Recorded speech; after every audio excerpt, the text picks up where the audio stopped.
Hello, everybody. Welcome to another spatial biology masterclass. I am here today with Professor Jared Burks, and he's going to be talking about multiplex multi-omics and the future of spatial biology. At the end of his talk, there will be a Q&A session, so stay tuned. And welcome, Professor Jared. I'm going to hand it over to you now. So let's enjoy your presentation.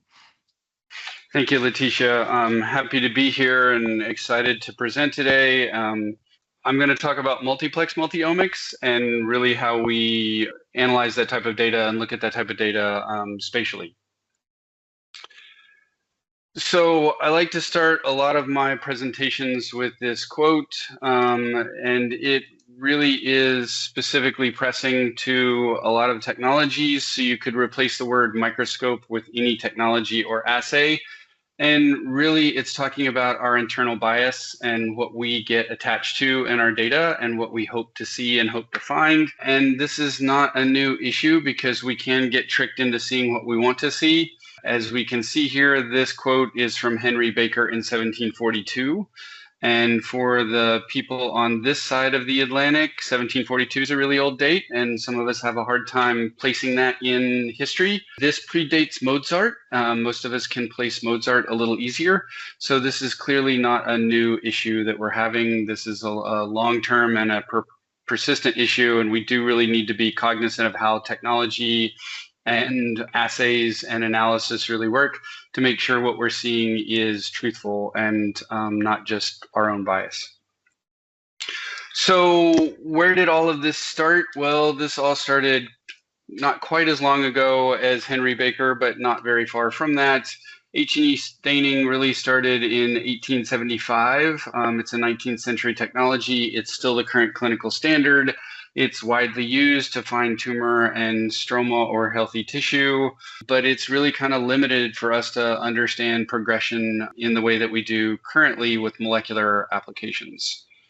Immunohistochemistry really evolved in the 1920s, where we started looking at colored antigen antibody complexes. In 1941, we started looking at immunofluorescence. Most people don't realize that immunofluorescence came along before DAB and hematoxylin. This was really challenging because of all the same problems that we still have today. In the 60s, DAB and hematoxylin really came along to amplify the signal. We're still using a primary and secondary, this time with the HRP molecule to drive that DAB conversion. And this gave us some information. And in this example, we can see the CD68 macrophage and the CD3 T cells. And the macrophages are largely inside the tumor and the CD3s are outside the tumor. The problem is these are two colors. We're missing a lot. And we miss the spatial relationships between these two different colors because they're separate slides or separate sections, and they could be quite far apart, which can really create some specific problems. So how do we take that two-color assay and apply it to something like the tumor immune microenvironment? And in this cartoon, you can kind of see where we have macrophages, whether they're a tumor-associated or a regular immune macrophage. You can see that we have blood vessels, we have T cells, we have tumor cells, and really all the other parts of the immune compartment. And if I were to ask you, how is it built and how does it work? We kind of have some vague understandings, but from a two-color assay, this is really hard to ask and answer because we don't have that spatial relationship between two cells, let alone 3, 4, or 5 cells. And that's really where I'm going to try to get to today and explain in some of the ways that we're talking about the data. So when we look at the assay, we take a tissue out of patient, we put it into generally an FFPE block. We then section that block, we put the section on a glass slide, and then we do a primary antibody, some type of secondary to generally label that primary. We then counterstain it with a nuclear counterstain. And this is really a DAB hematoxylin-like approach, but this methodology is easily modified these days with several different applications to make this higher plex. So with that higher plex, what's our aspiration? Well, it's who, what, when, where, why, and how. It's the classic questions. We want to know what cells are present, where they are, what they're doing, who they're talking to, and how it all works so that we can hopefully improve the lives of patients. So we need to know the base components, and just to get everybody speaking the same language, we have phenotypic proteins. These are really lineage markers. These help us name cells. They're badges, but they're also functional proteins. And when we think of these tell us who is present, and there's a bunch of different ways we can identify them. We have structural proteins. These tell us where the tumor is, where the stroma is, where the blood vessels are. This tells us where those phenotypic proteins are located, and they are our landmarks. And without our landmarks, we're kind of missing quite a bit of the detail.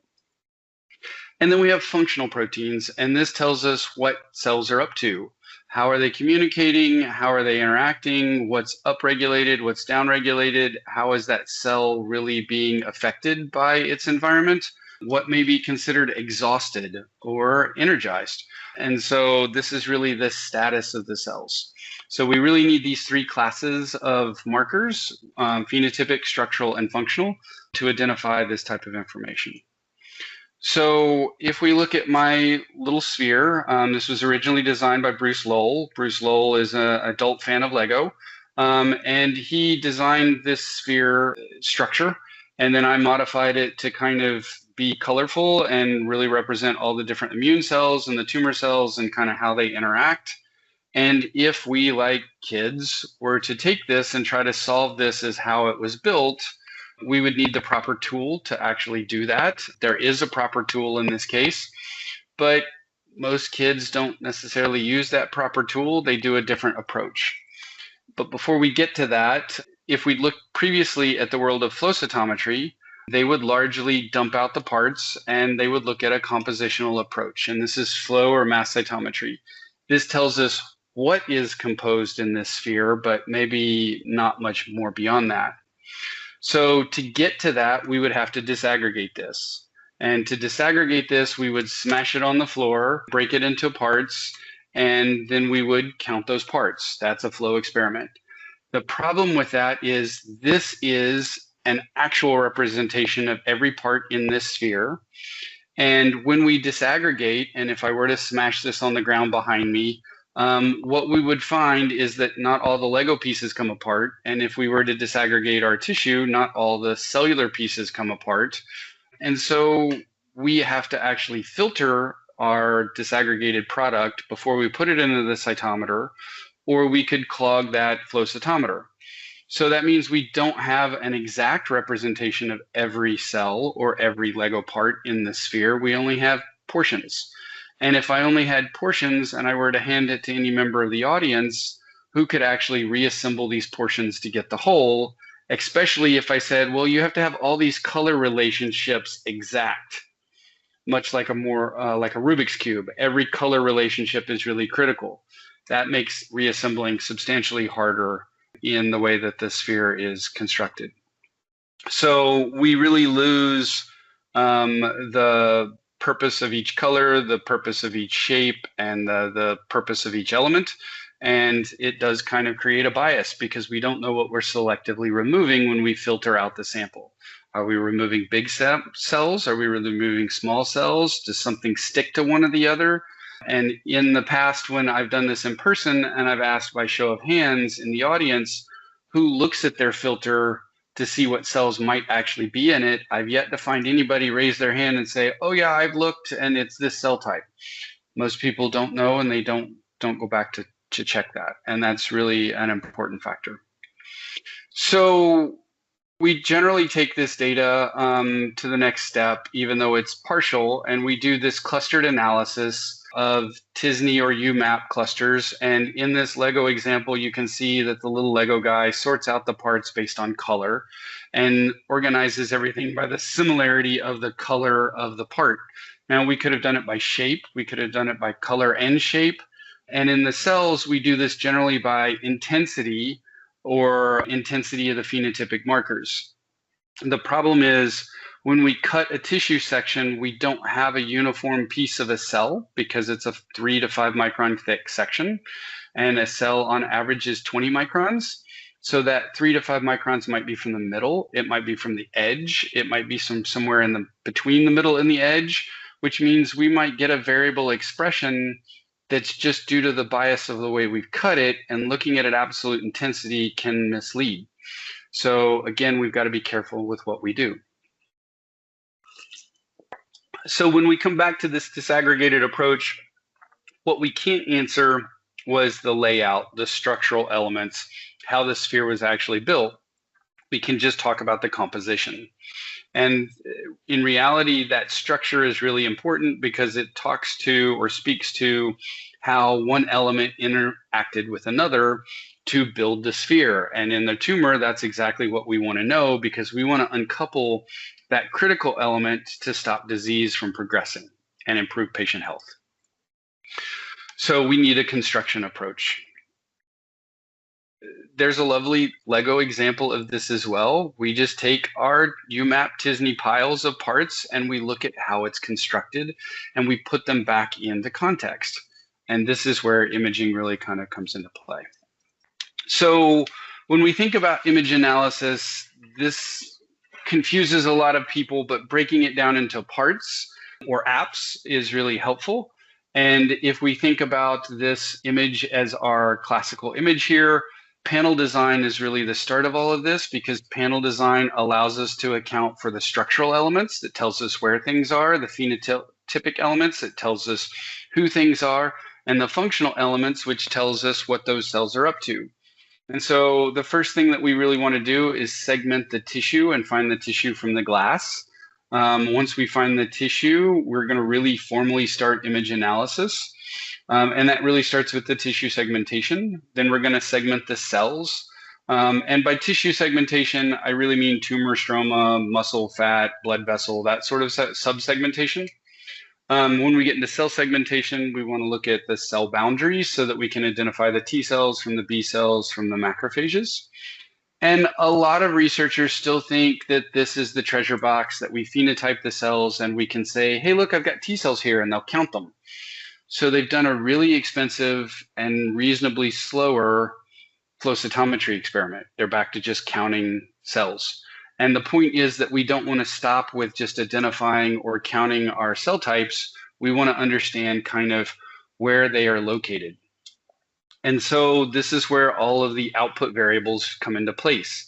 And that could be intensity or location or distance or shape, area, form, or relationships between adjacent neighbors. Now, this creates an informatics hazard because it's a lot of data and it's a lot of numbers. And those informatics hazards can lead to drinking because it can drive you a bit insane and you can kind of get lost in your data. The point here is to not get lost in your data, but to try to find that novel finding, because the novel finding is what's hopefully going to improve patients' lives and help you get your next paper, but really find that relationship or relationships between those critical cells so that putative drugs or novel therapies can kind of be developed and tested and then hopefully applied. So when you get these large data sets, it is really important to get a lot of people that are more numerically inclined to kind of help dig through them so that you don't get lost and drive yourself a bit mad. The really key step here, and I love this quote, a favorite theory of mine, is that no occurrence is sole or solitary, but merely a repetition of things that has happened before and perhaps often. This is also not a really new quote. It's Mark Twain, an American writer, and it speaks to patterns. The part that everybody kind of tends to forget when we come to tissue and cell distributions and cell engagements is evolution. When we think about genes, genes evolved for specific functions, and we see conserved domains. We see start codons, stop codons, we see hairpin loops, we see structure. When we look at protein, we see nuclear localization signals, we see different folding domains, we see other like Golgi retention signals. These are really similar across species because they were evolutionarily derived and then evolution kept them in place as organisms evolved. Well, our immune system is no different. It's evolved evolutionarily to function in the way that it does, and it is really similar across eukaryotes. And as we look at this, that means there has to be a certain T cell distribution or macrophage distribution or B cell distribution. And that means that there's going to be patterns in this data, especially the spatial data. And as we look at those patterns, those will tell us or speak to the engagement of one cell and another cell and how they communicate and what they do together. So really in these numbers, we're looking for patterns that we can then identify a fingerprint that talks to function. So in this example, this was a very early imaging mass cytometry example. It's a 20-plex, I believe. And what's really interesting is when it was done, most people had not seen a 20-plex. And so I played through the different channels just to kind of reveal the data and how much information is here. And in a single 1 or 2 color assay, how much would really be lost. And when we start to look at subsets of this data, once the 20-plex finishes playing, because it's really hard to see all 20 markers at one time, I've broken it into 3 separate panels. And what we can see here in panel A is that we have this green cell that's primarily out here in the stroma, but when it does get inside the tumor, it has an adjacent white cell neighbor. And we don't really know what this green and white cell are doing, but we know that when we look at the cytokeratin, we can see this enhanced ribbon of cytokeratin in the tumor. And all of these green-white cell interactions occur on this enhanced ribbon of cytokeratin. This is an odd and interesting finding. And it seems as if there's a facilitated pathway for this green and white cell to infiltrate into the tumor. And maybe the white cell is a chaperone to the green cell. We don't really know. Now, when we come over to panel C, you can see that I've changed some of the colors because the white cells are not the same as the white cells in panel A. And when we look here in panel C, we can see that the shape of the cells, especially the shape of the stromal cells, have really 2 different phenotypes. If we look up here in the top kind of quadrant of panel C, we can see a white, green, red cell interaction. And we can see that the white and the green cells have kind of gone from an elongated fibroblast shape to a very round shape. And we can see that they're really in close proximity to one another. And if we look more in the middle of this image, we can see another red, white, green cell interaction. And we can see pseudopodia reaching out some distance, connecting the red to the white and the white to the green. So perhaps this is that fingerprint, and it's not a binary 1-to-1 cell type. In this case, it's a 3-cell type engagement. But we know that these green cells have very different morphometric features than this green cell or this green cell up here. But we also have an oddity here of a red cell with a pseudopodia touching a green cell. So maybe it's not just red to white to green, maybe red can connect direct to green. And these are important things to start teasing out and questioning as we look at larger portions of the data. Observation is always critical. So the way that I generally like to talk to people about this, because they don't know where to start with these questions, is everybody had to choose where they wanted to live.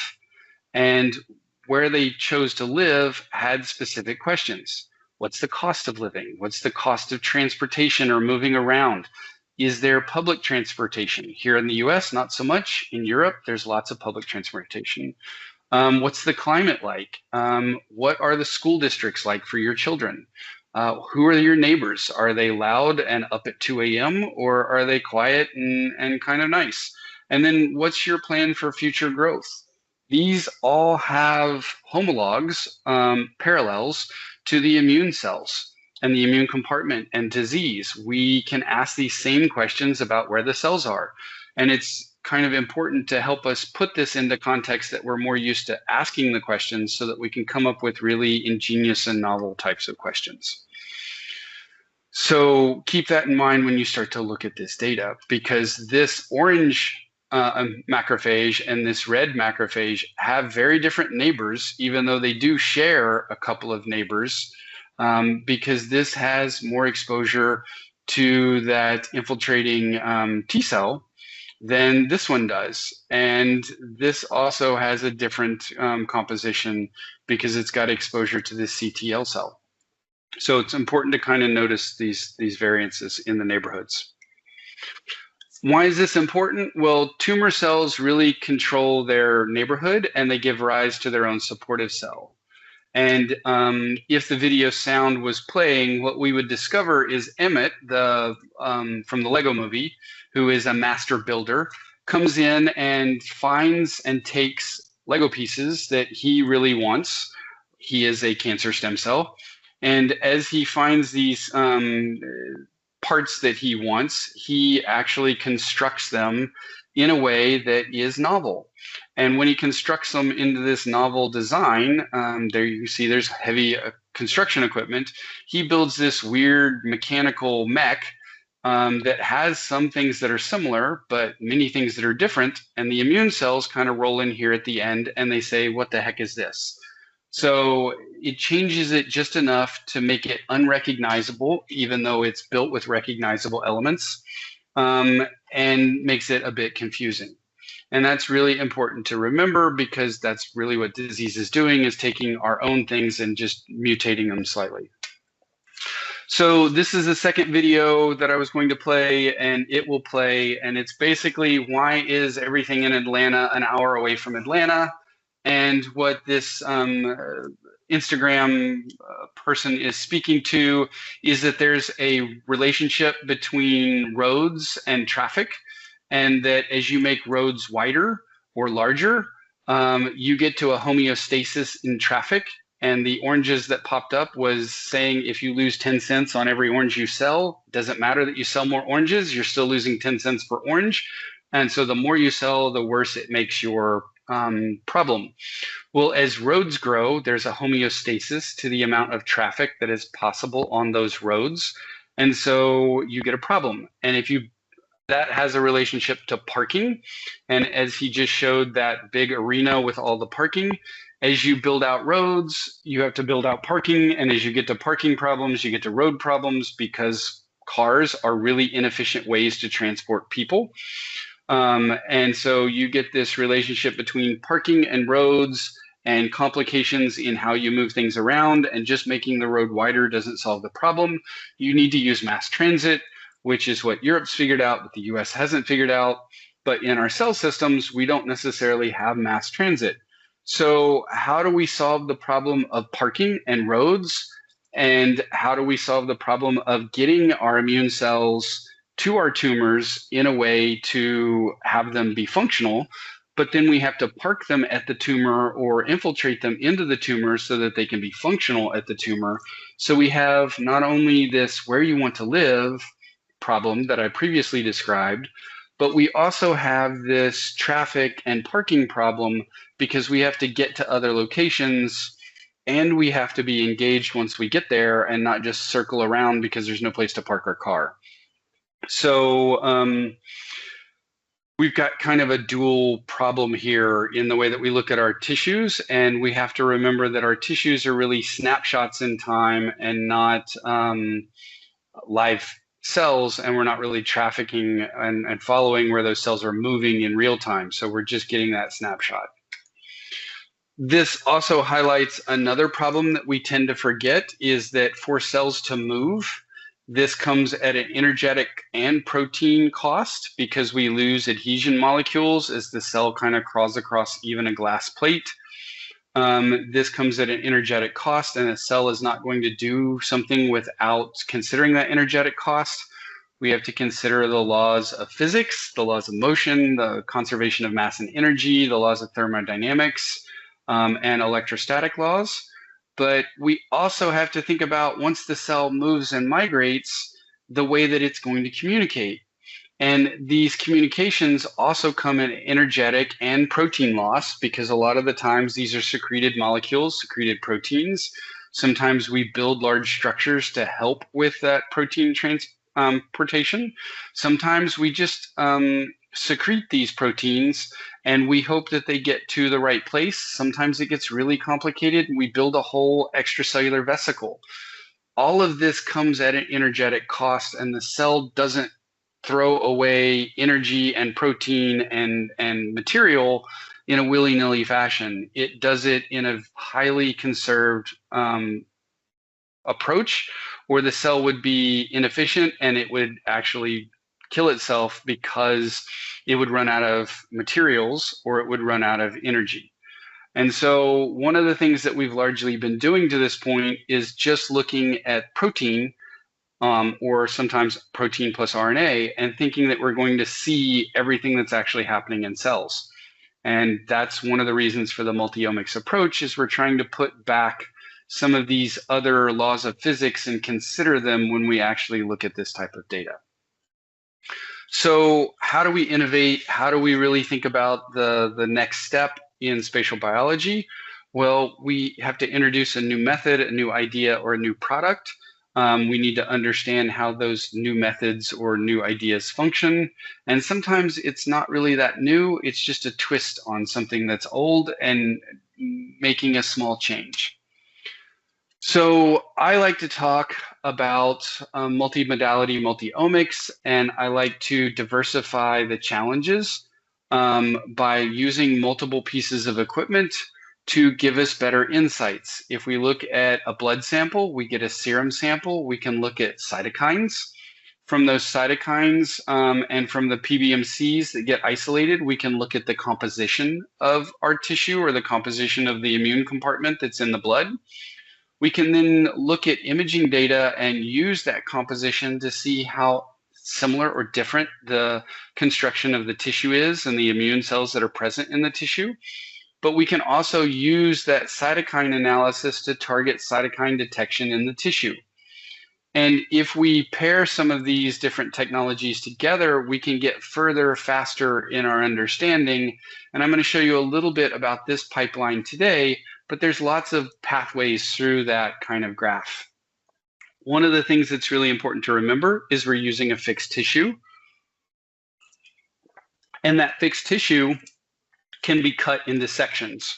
When we cut it into sections, we actually have the same cell in multiple sections, because as I said earlier, the average cell is 20 microns in diameter. And this means that if we cut it at 4 microns, we're going to get 5 sections with the same cell. And if we cut it at 5 microns, we're going to get 4 sections with the same cell. And it's not going to be perfect. It's not going to be every cell, but it will be a majority of the cells. And because of this, we can subsample each section with a different modality and bring different clarity to the way that we look at the data.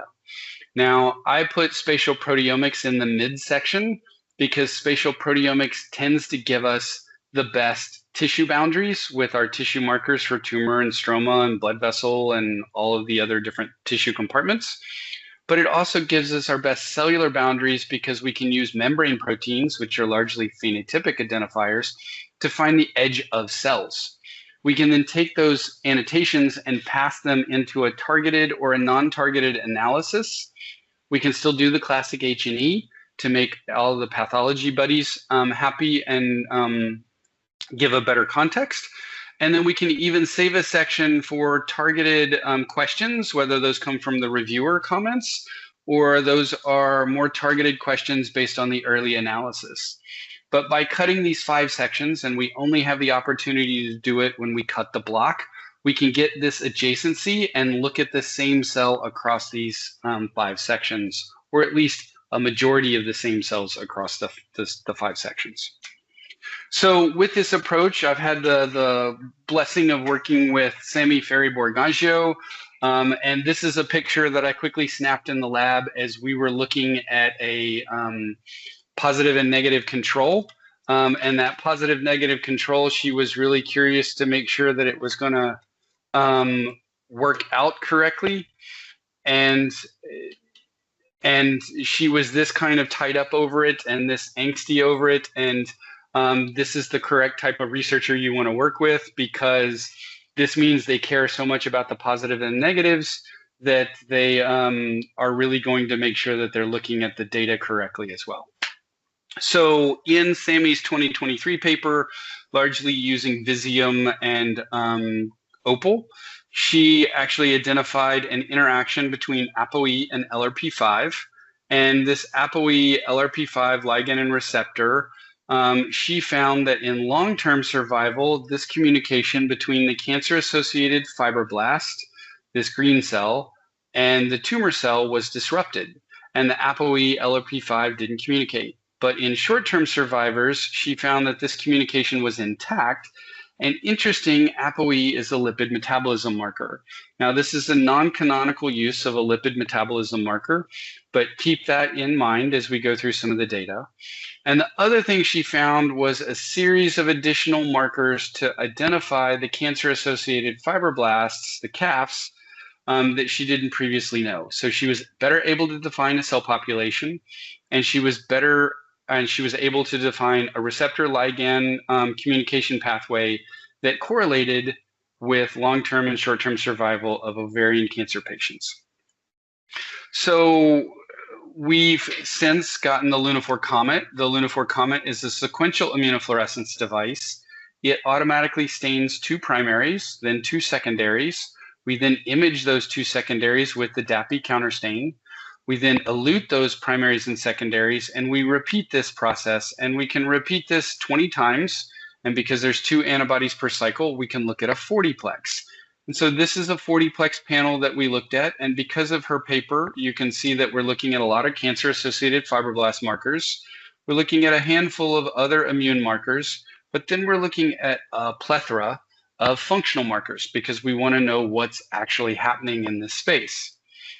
And we got images off of this that were quite lovely, and we can find all the populations that we expected. But we found that this tissue was still in really good condition. And so we took the tissue out of the comet after the 40-plex, and we stained it for 26 additional protein markers for the Hyperion imaging mass cytometer. And when we did, we repeated a handful of markers like smooth muscle actin and some of the T cell markers, but we brought in a lot of novel functional markers to expand and extend the functional analysis that we were able to do. And we found an error, and this is really important, and this is why I like to point this out and use this as an example. This is the COMET data, and this is the IMC data. You'll see in this area of the tissue, we have a lot more cells. But what I didn't realize in this early testing is that Sammy had cut these sections at 10 microns thick, much thicker than our typical 3 to 5 micron section. Well, when the COMET images, the COMET is an optical system. The IMC is a laser ablation system. The optical system has an axial resolution of 2.1 microns. So out of the 10 microns, we only looked at this little thin 2.1 micron section.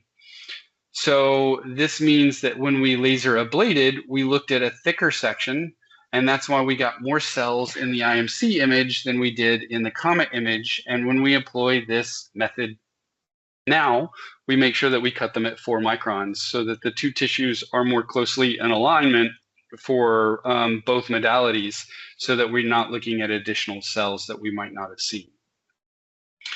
But we didn't just stop with the extra protein. We went a little further, and I'll get there. So we took this image, we did tissue segmentation. Where's our tumor? Where's our stroma? Where's our interface? That interface is the reactive stromal space. That reactive stromal space is where the cancer-associated fibroblasts reside.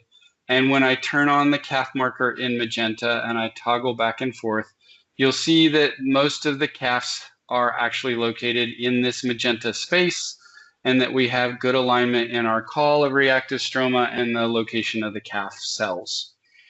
So with this, we took this further because we did RNAscope, an ACD method where we labeled the 11 RNAs with metal tags.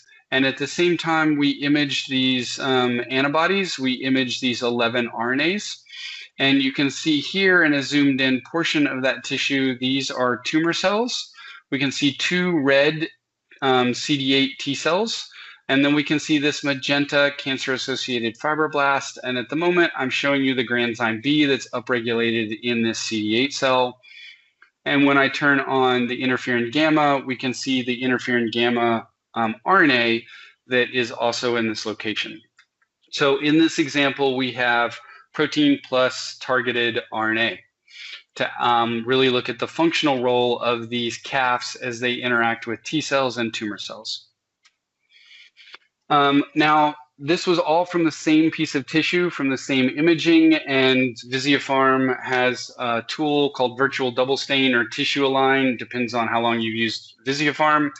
And it was originally designed to take two different adjacent sections and align and bring them together.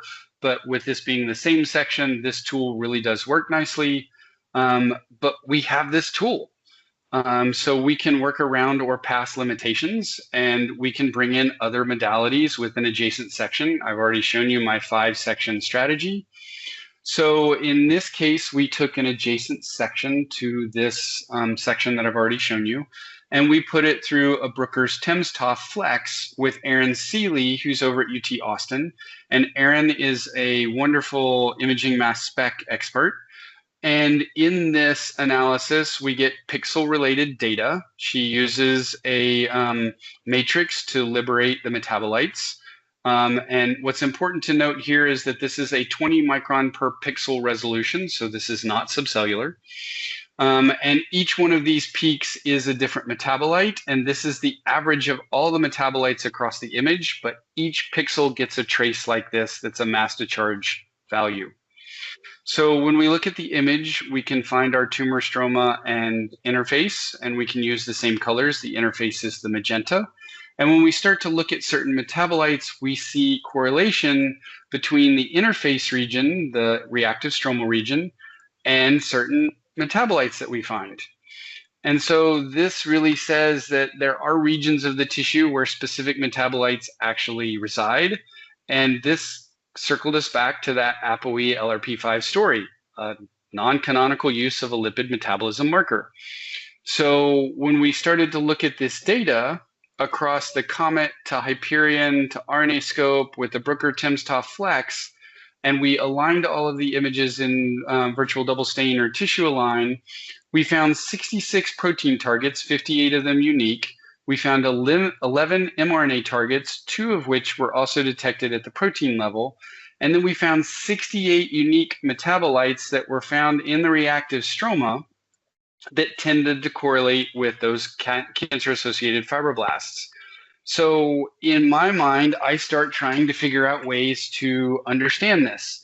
So to me, this seems like the CAFs that are outside the tumor are encouraging the tumor to spread outside. And maybe ApoE is that critical protein marker that is needed for those cancer cells to metabolize these 68 unique metabolites, grow and spread and become more aggressive. And this would make sense with the short-term survivors that Sammy saw in her 2023 paper. And when this is disrupted, the cancer cells are not getting the ApoE, thus they're not able to spread and metabolize these 68 unique metabolites. And they these patients become short or long-term survivors because their cancer is not as aggressive and not fed these novel sugars. So this launched us into a whole series of questions and how we actually kind of tease them out. But what we really did was show you a slide to COMET to IMC to RNAscope to Visiopharm unionizing with the mass spec imaging data to bring the metabolomics to the proteomics and transcriptomics that we were actually looking at. Now, this is a tool, this is a small data set. How do we really apply it and what else can we do? Well, we also know that microRNAs come into play, and we have a novel way of analyzing a microRNA, and Basant Kamal, a master's student, is looking at microRNAs as small as 22 nucleotides in length.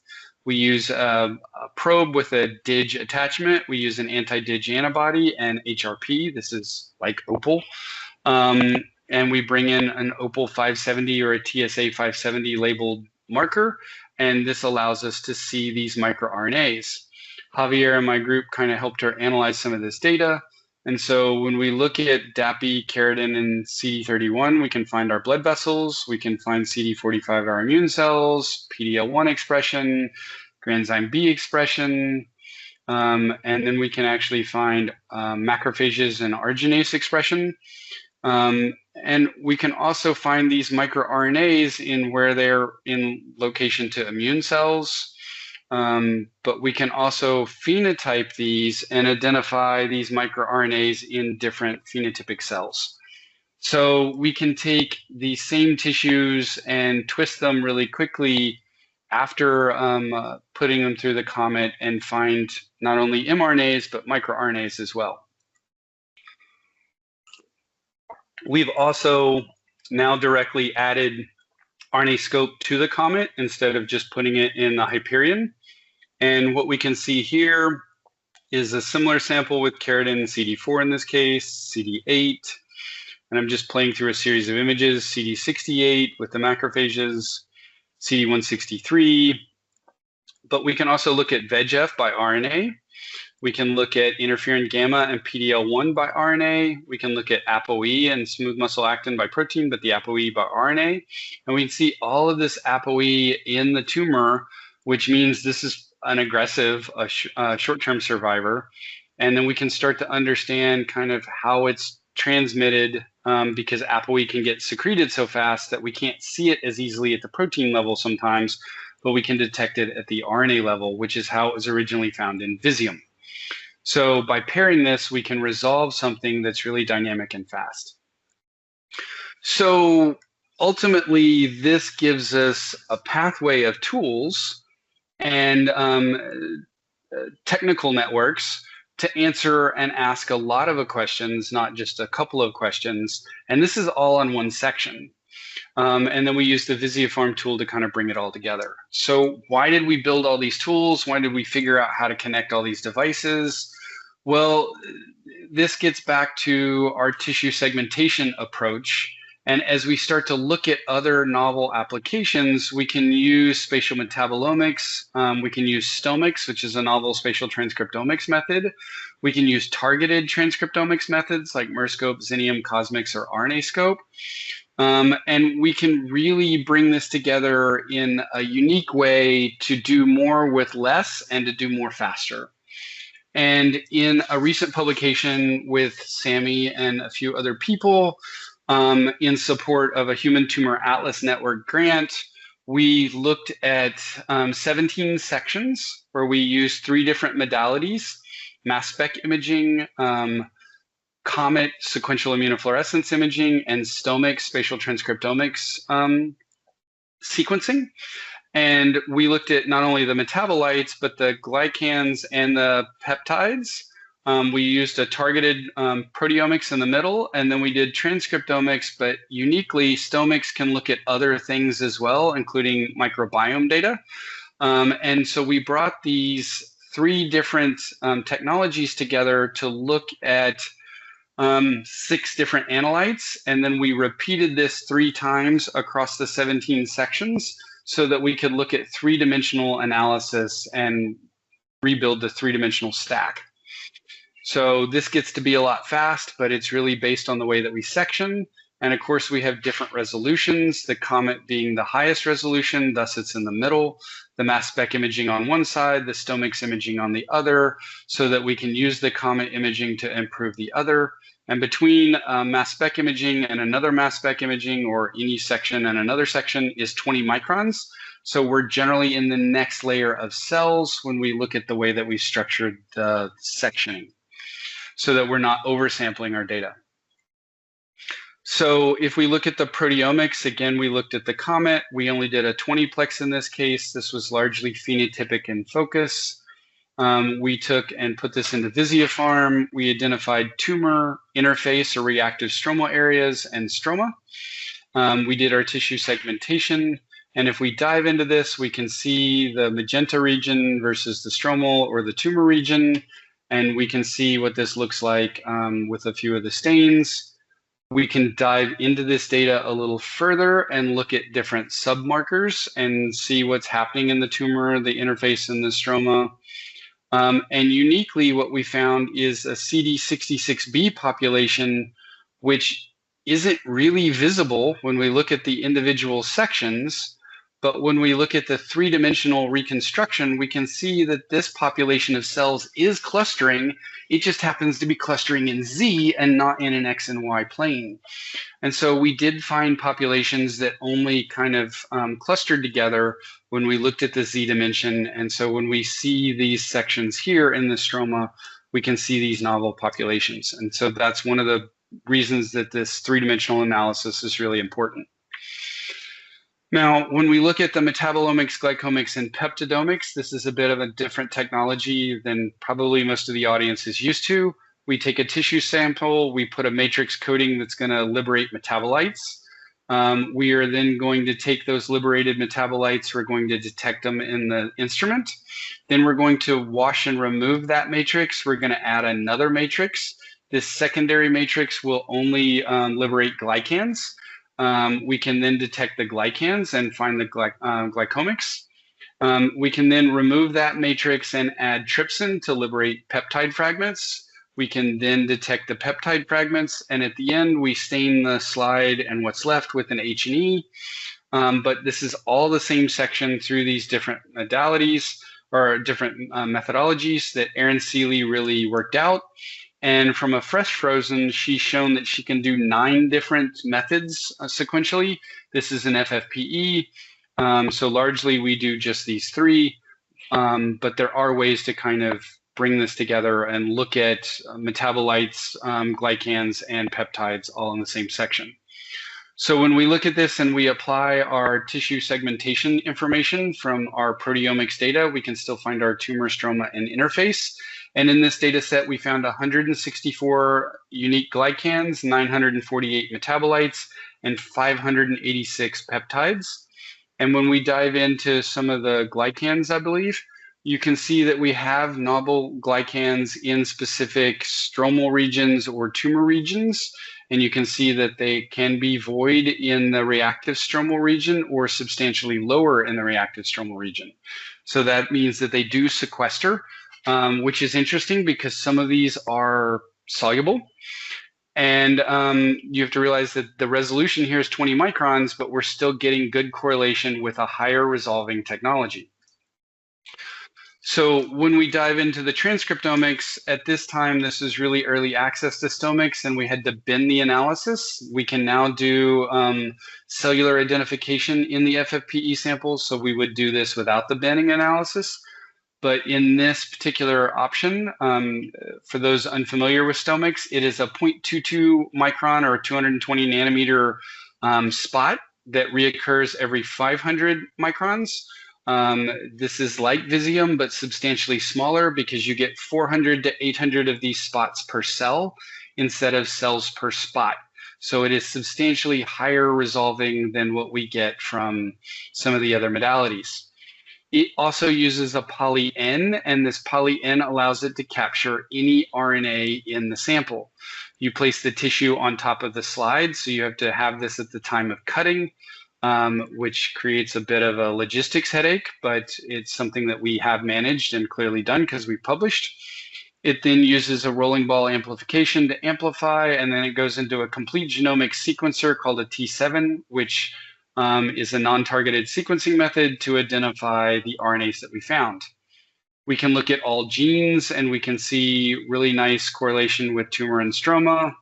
And we can do a Leiden clustering analysis to identify the different regions of the tissue based on similarity of gene expression. Now, going back to this poly-N, this allows for mRNA detection, but also microRNA detection, long non-coding RNA detection. And because it's not species specific, we can even see the microbial RNA. So we get microbiome analysis as well from this same slide. And so this makes the logistics more challenging to make sure that you're not contaminating it with bacteria from the person processing the sample. So when we dive into the Leiden clustering, you can see that we have layer 1, layer 2, and layer 3, and that they largely correlate, but we do have some layers peeking out of specific regions. We can see the different Leiden, there's 14 different regions, and we can see where they cluster. We can then put those clusters back spatially, and we did find a lot of novel markers. And if we dive into this further, we can see that we have canonical tumor and stromal markers, but we also found some novel markers for tumor and stroma that seem to work better than our canonical tumor and stromal markers. We also found in specific clusters long non-coding RNAs that correlated with the dark blue tumor region. We also found RNAs that we didn't know were there that correlated with the reactive stroma or cancer-associated fibroblast region. These weren't found in Visium, but are found in this method, which we think might be more sensitive because of the way that it works. Regardless, we found novel transcriptomic markers for regions of the tissue that we know are really relevant. We also got the microbiome data, and we didn't, in this particular publication, dive too deeply into it. We just showed the distributions, but we did get spatial analysis of the microbiome data. And as we understand how to control the sample processing to make sure that we're not contaminating or that we're minimizing contamination, we're going to dive deeper into this data as well. So what we did in this analysis with this Leiden voxel is we looked at these Leiden voxels and quantified the stomics data, the transcript data from the different regions. And you can see the green and the magenta upregulation and where that correlates with SMAD4 and CADPS. But we can also, in this same space, look at glycans in this example that are correlating in the blue and the green area. And we can also look at the sequential immunofluorescence at specific protein markers that are correlating in the tan region or in the green region that we would expect in the tumor and stroma, like keratin and smooth muscle actin, that would be in the correct locations as well. So this gave us a way to kind of analyze and merge all of these different analytes, whether they are transcripts or metabolites or glycans or proteins or whatever, and then consider them even though the variation in resolution exists. And largely, we put all of this together inside Visiopharm and did a lot of the base analysis there. We just extended it further after. So what this really allows us to do is merge these different data to get a more complete picture, because as we get the more complete picture of which cells are more energetically favored because they have the right metabolites, or which regions might have more resources, this might explain why tumor cells are driven in a certain direction or why immune cells are inhibited from entering in a certain location. Because one of the comments that I commonly hear is my T cells aren't infiltrating my tumor. And one of the questions that I ask is, maybe your T cells shouldn't infiltrate your tumor because there's no metabolites there for them to use to fight the tumor. Or maybe that environment is so hostile that the T cell doesn't have something else that it needs to be reactive there, and it's out here on the boundary trying to work its way from the outside in and defeat the cells that are out here on the perimeter. We don't always understand the cues from two colors or one analyte. We need multiple analytes to really understand it. So if we go back to this earlier cartoon and we start looking at this macrophage and trying to understand how it's different and how its signals are different and how it's getting different cues, it's clearly closer to this Treg, it's closer to this CTL. These could be influencing and secreting molecules that it could be engaging with and understanding. So there could be a lot of ways that that is different from this, but it's already in the tumor. What about this one that's out here on the periphery of the tumor, and how is it different, and how is it getting there, and what signals are it receiving? This goes back to the trafficking and parking problem that we mentioned earlier, and I've only ever really seen one example where we solved this. And unfortunately, this was an anomaly that we don't fully understand. But in this head and neck cancer patient that came in and was diagnosed during the height of COVID, we took biopsies and we imaged them, and we can see that in their tumor region, they have very few CD45s. They have pretty much no T cells, and they have very few macrophages. They have more CD206 macrophages than they have CD68 macrophages. Well, they went home, they started to prepare for clinical intervention, and in that time frame, they went and got their COVID vaccine. And the first dose went off without a hitch, but the second dose, they had a grade 3 systemic adverse response. They were violently ill for 24 to 48 hours, and they were probably hating life and cursing the vaccine. But when they came back in, what we noted was that their tumor had started to shrink. And so instead of starting clinical intervention, we postponed clinical intervention and we started observing this patient. We started getting needle biopsies again. And from this imaging mass spec data or imaging mass cytometry data, we started looking at how the CD45 population, the CD8 population, and the CD68, generally M1 macrophages, changed in the way that they were penetrating the tumor. So basically, the way that we summed up this publication was that the COVID vaccine stimulated such an immense immune response that not only did it traffic immune cells to the right location, but it parked them in the right location as kind of an adjuvant therapy. And then these immune cells completely spontaneously regressed this tumor until it completely went away. So this person, without clinical intervention, cured their tumor based on getting their COVID vaccination and having such an immune response to the COVID vaccination that they trafficked the immune cells to the right location and they parked them in the right location to solve the problem. So somehow they expanded the road in a way that was targeted to immune cells. And then once they got the immune cells to the location, they infiltrated into the tumor to interact and engage. But in this study, we only had protein, so we don't really know the full details of how these cells or what these cells were signaling once they did infiltrate. So there's lots of curiosity, and this is kind of the goal of trying to fill in those missing gaps by looking at things like metabolites, by looking at things like transcripts or microRNAs that might get secreted so quickly that we can't see them at the protein level. So we use another level to kind of observe them. So this multiplex multi-omics approach gives us greater clarity. It gives us a more complete picture, and it lets us say more of the how that we're missing with the who, where, and when, because we have the snapshot in time. And it just fills in some of those gaps, but the image analysis is where it all kind of comes into play. And we have to remember to kind of dream and try to think outside of the technological boxes or the siloed realms that we put ourselves in, and go back and play with some kids' toys, because sometimes this will help us understand our bias in a novel way.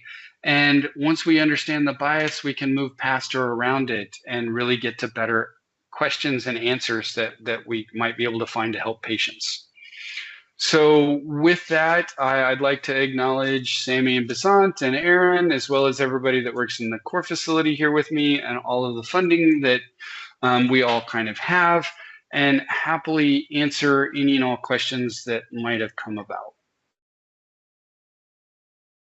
Thanks, Jared. Whoa, this was a really, really amazing presentation. I love the Lego pieces, especially for newbies like me. It really helps me understand complex science. And I'm sure a lot of people here enjoyed as well. And I can see we have quite a lot of questions, and we might be running a little bit over time, but for everybody who has to leave, we are going to record this so you can watch later as well. But yeah, let's get started with the first one from Vinif. Hi. So how do, by the way, Jared, can you read the questions just in case? Yep, I can. Yeah, I can do it. I can read them out loud, but just in case you want to understand as well. So do you do any pre-processing of the IMC prior to analysis? MCD files or OMI-TIFF based?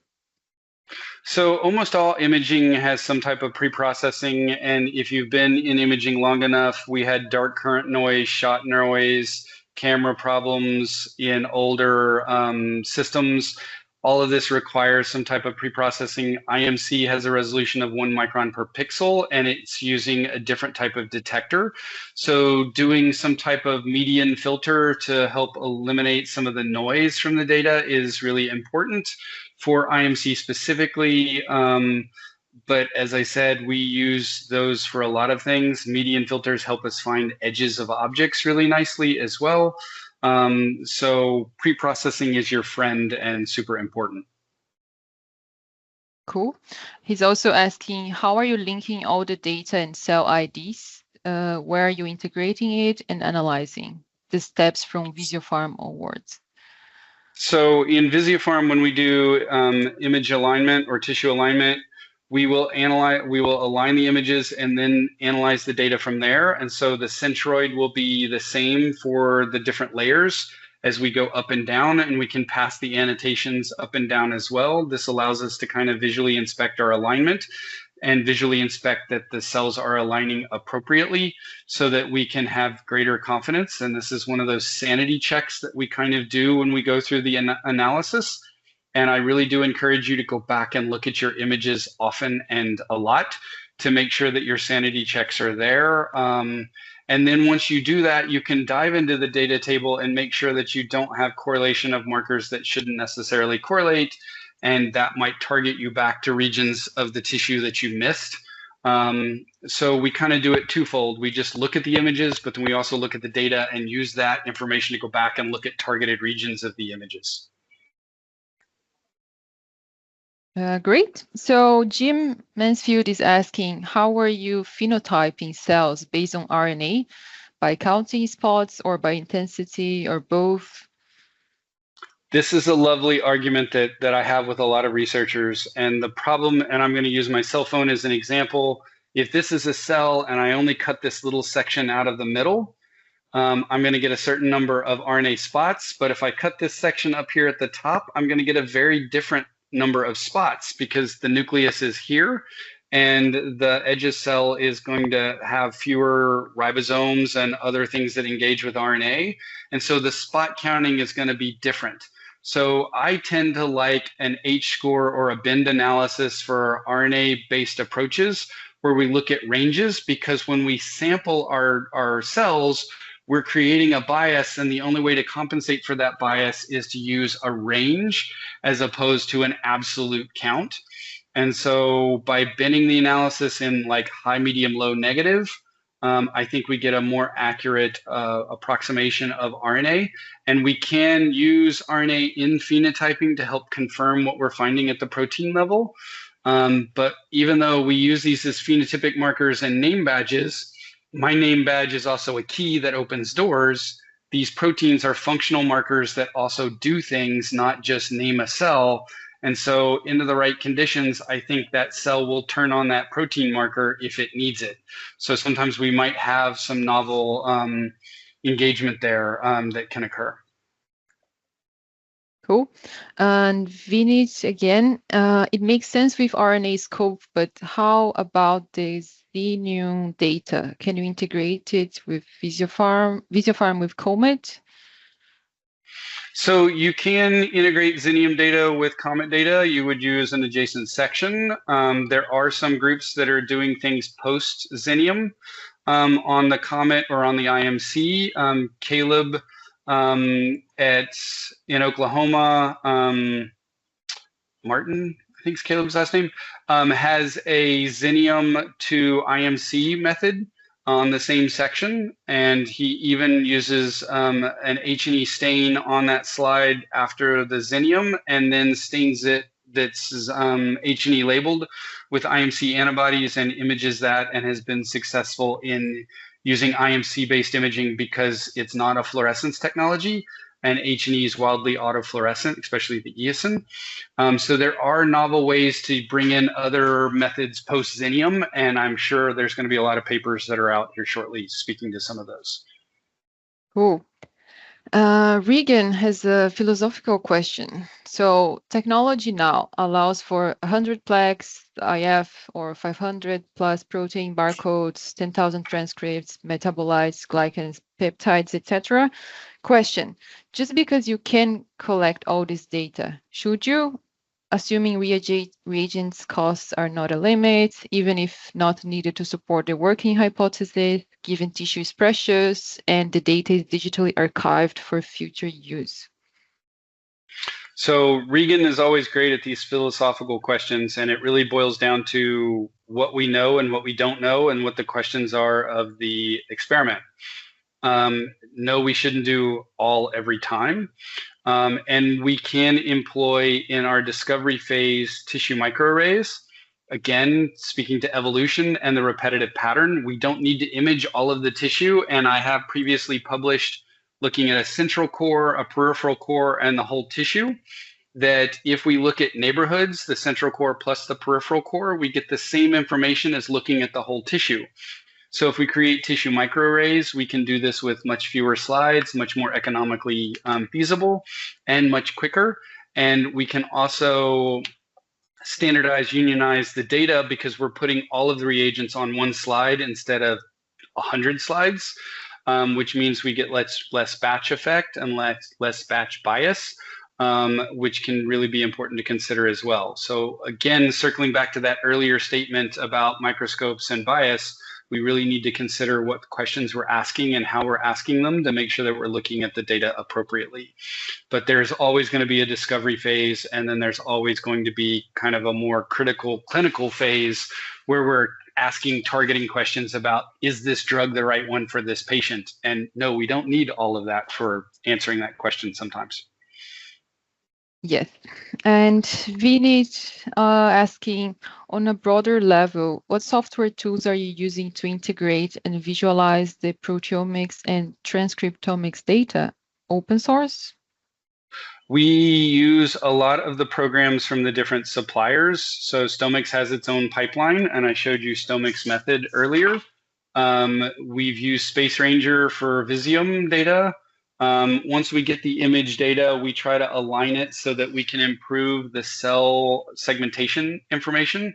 It's really important to use the spatial proteomics, which gives us the best annotations and can improve the data call, because a lot of the transcriptomic methods just find the nucleus and then expand out from the nucleus and call that a cell. The problem is the nuclear morphology and the cell morphology are not always the same, especially for a fibroblast, which is a long, skinny cell. So using the proteomic signatures will dramatically improve your informatics approach. And you can use QPath. Some people have used Cell Profiler. There are open source methods. Generally, this means that you're kind of piecing together a bunch of open source methods to try to get done what you need to get done.